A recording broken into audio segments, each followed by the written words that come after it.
Hola amigos, ¿cómo están? Bienvenidos a Reunidos, soy Elga Reategui, gracias por estar conmigo. Hoy tengo como invitada a una mujer muy especial. Ella ya antes triunfó con su libro Mujeres de Roma y hoy está aquí para hablarnos de su nueva obra Lucrecia Borgia, 1480-1519, bajo una nueva luz. Se puede decir que el libro está recién salidito del horno.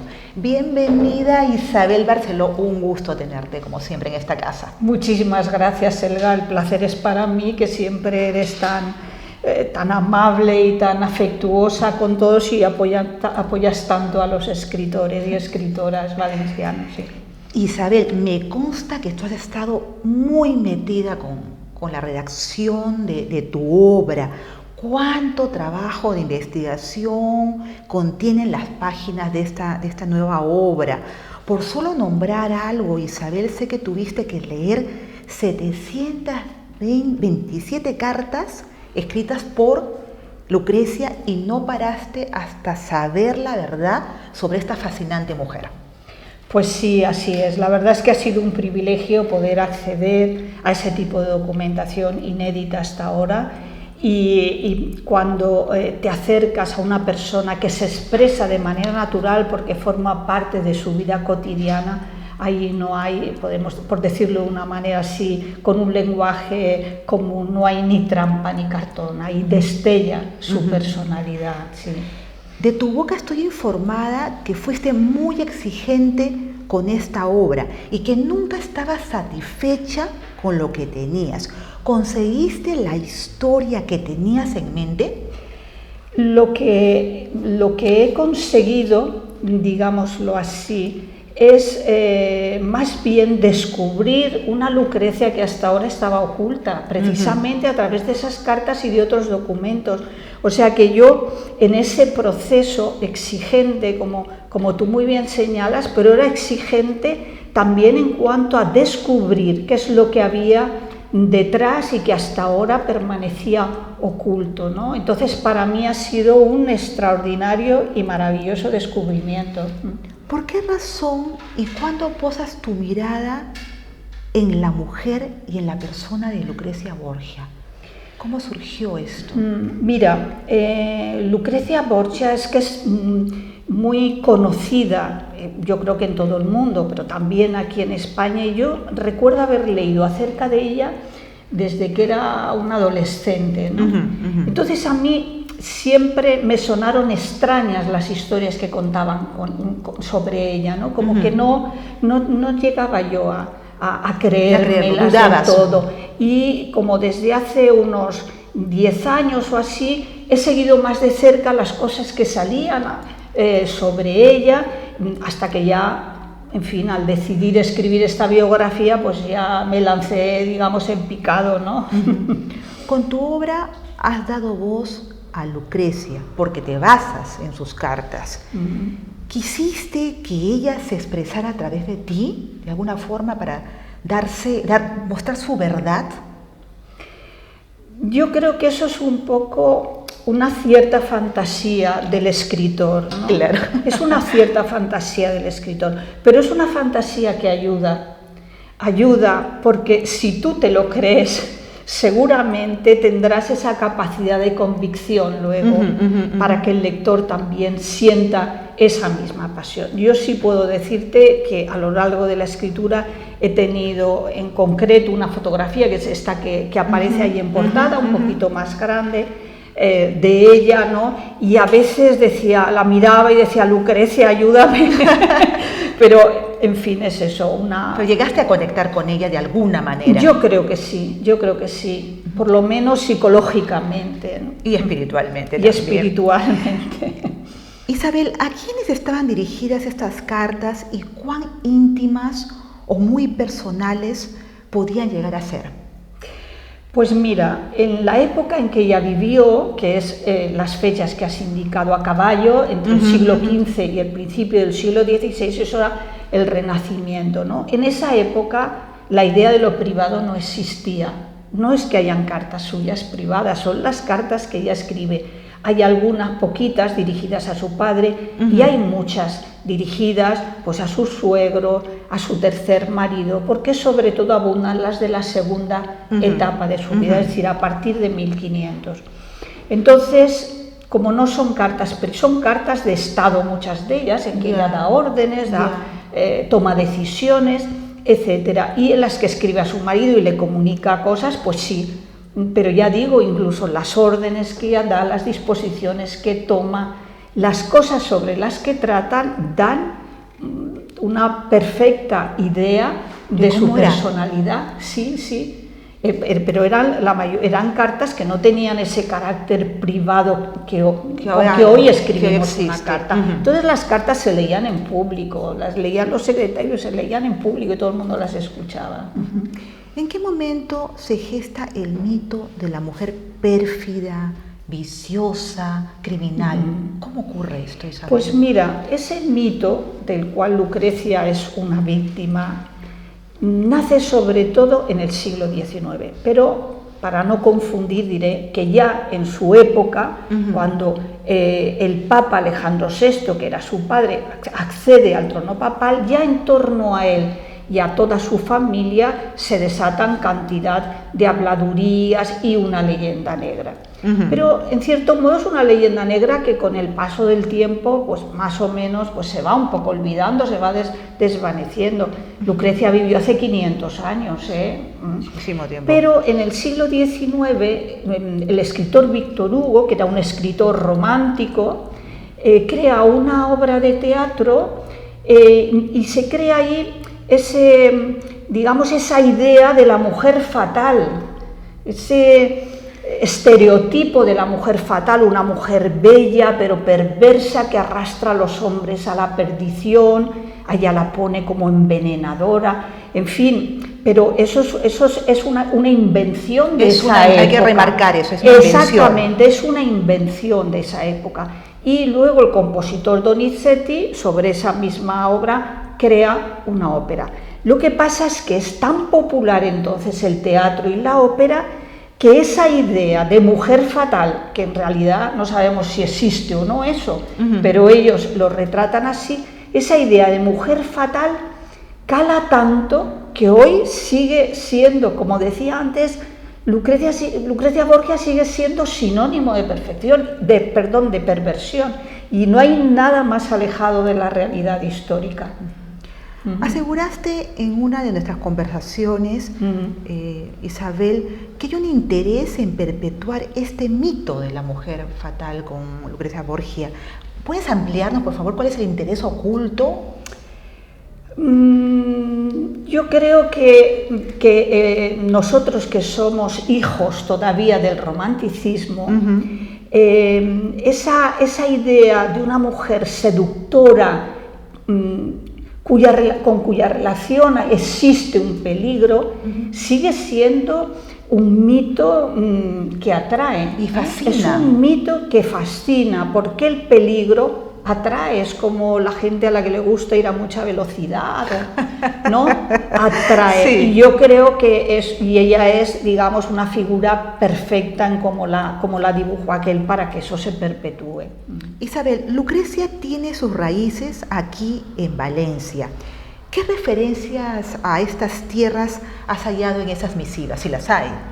Sí, bueno, sí hay algunas referencias a estas cartas, en sus cartas, perdón, a estas tierras. Pero ya no es solamente una referencia específica, en un caso en que ella piensa la posibilidad de que un hijo suyo venga aquí a vivir a Valencia.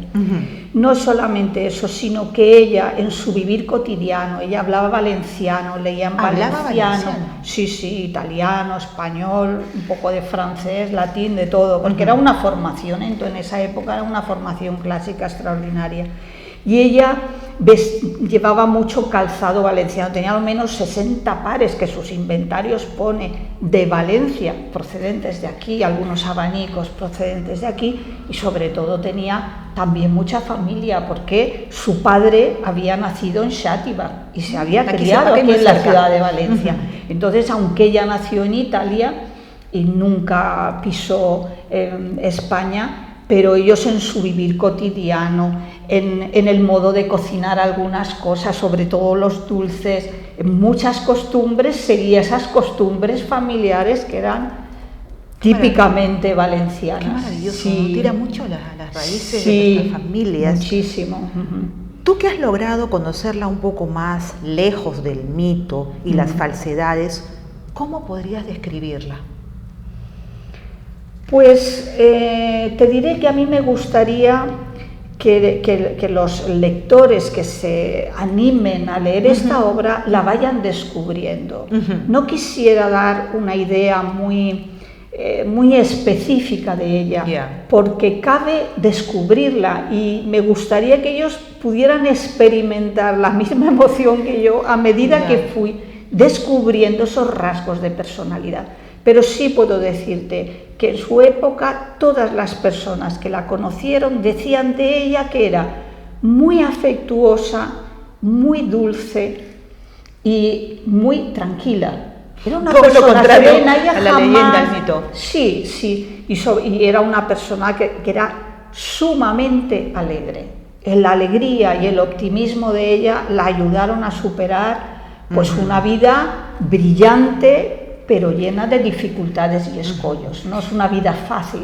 No quiero destripar la personalidad, ya lo irán descubriendo los lectores, pero según tú, ¿cuáles fueron los verdaderos intereses e ideales de esta mujer tan vapuleada por la historia? ¿Te puedes nombrar a algunos poquitos? A ver, ella era una mujer solar. Ella brillaba, era alegría, era luz. Y eso lo atestiguan todos los que están a su alrededor. Y ella tenía un sentido muy fuerte de la responsabilidad también. Y yo diría que es una persona que es todo corazón, pero al mismo tiempo con una agudísima inteligencia. Entonces en ella la razón y el corazón están siempre en un equilibrio extraordinario, y están esos dos aspectos.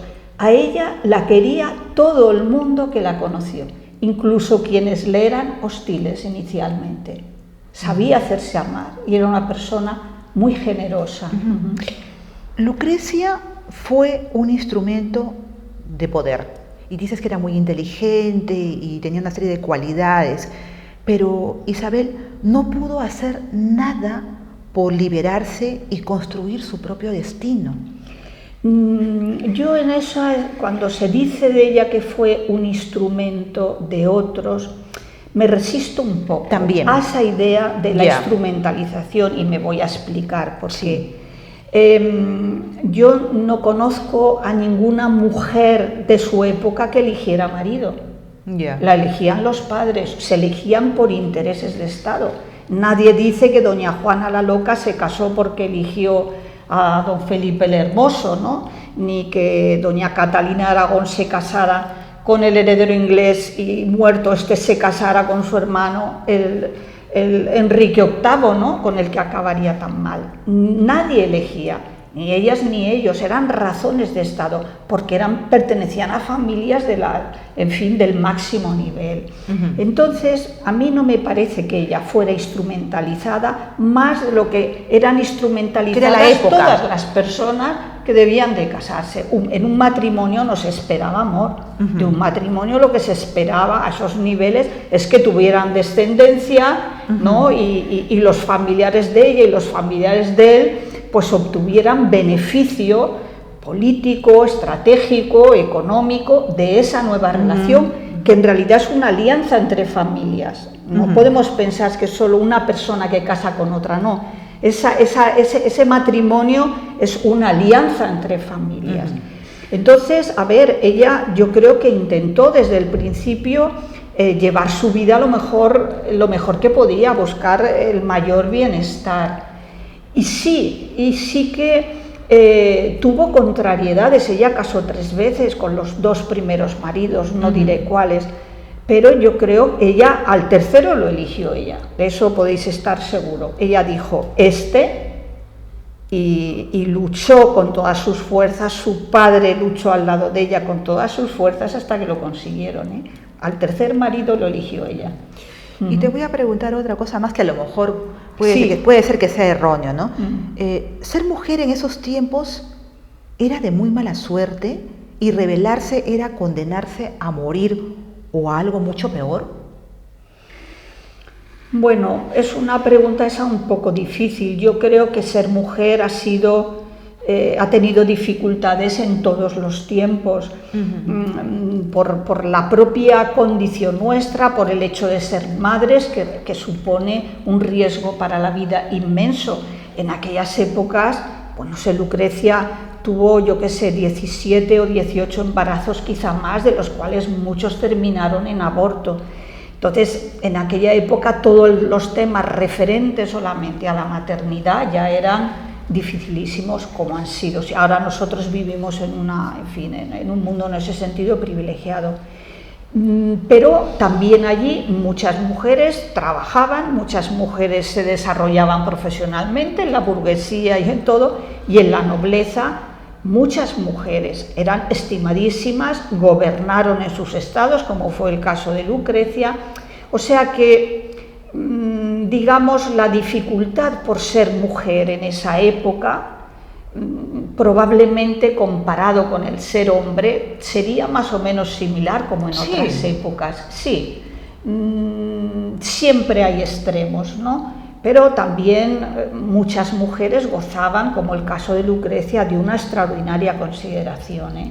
Otra cosa es en la vida doméstica, los amores, los desamores, pero ahí normalmente esos matrimonios cada uno vivía por su lado. O sea, se juntaban, tenían hijos, pero cada uno tenía su propia corte. Yo no diría tanto libertades en el caso de las mujeres, porque el vivir en una corte, es decir, rodeada de damas, de caballeros, allí uno no puede estornudar sin que se entere. No tenía privacidad. En ese sentido, para una mujer, obviamente era más constreñido, ¿no? Los hombres tenían otro tipo de libertades y hacían uso de ellas ampliamente. Isabel, no quiero preguntarte más porque a lo mejor voy a comenzar a destripar el libro, la obra, nada, ¿no? Pero yo creo que ha sido un aperitivo para tus lectores, para nuestro público sobre esta nueva obra.